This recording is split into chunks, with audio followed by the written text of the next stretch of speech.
Chapter 9, Mishnah 3. The previous Mishnah ended by saying, the matter has legs to stand on. The next two Mishnahs, although they do not discuss the laws of Nazirus, teach other laws for which the Mishnah states that the matter has legs to stand on. This Mishnah discusses finding a body buried in the ground, where no one knew there was a grave. As a rule, a body may not be relocated once it has been buried. However, if it was originally buried in a place only temporarily, with the intention of later reburying it somewhere else, it may be moved.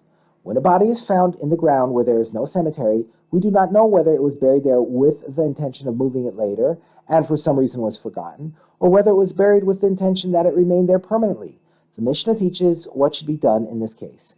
If someone finds a dead body and it is the first body found in this area, and it was laid out in the normal way in which Jews are buried, he may take it together with the earth associated with it, i.e., the earth underneath the body that likely absorbed some of the fluids from the body, and bury it somewhere else. This is because when a single body is found and it is not near other bodies, we assume that the area was not a cemetery and that the body was buried there with the intention that it would later be moved. If he found two bodies in the same area, the law is the same. He may take them together with the earth associated with them, bury them somewhere else, because we still do not assume that the area was a cemetery, and bury them somewhere else, because we still do not assume that the area was a cemetery. The Mishnah now teaches the law in a case where three bodies are found. In the times of the Mishnah, people were buried in recesses, shelves, dug into the walls of a cave. Burial caves typically measured 4 by 6 amos, and bodies were buried in the walls on three sides of the cave.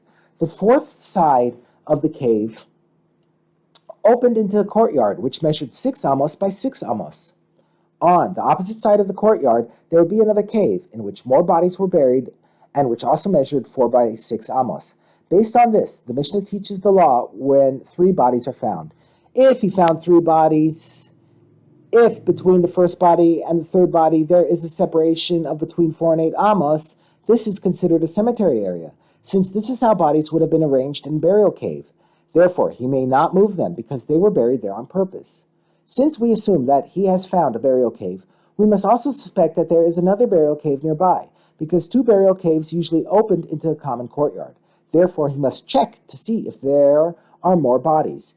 He must search for 20 amos past the place where he found the bodies, because the distance from the back wall of one cave to the back wall of the opposite cave would have been about 20 amos.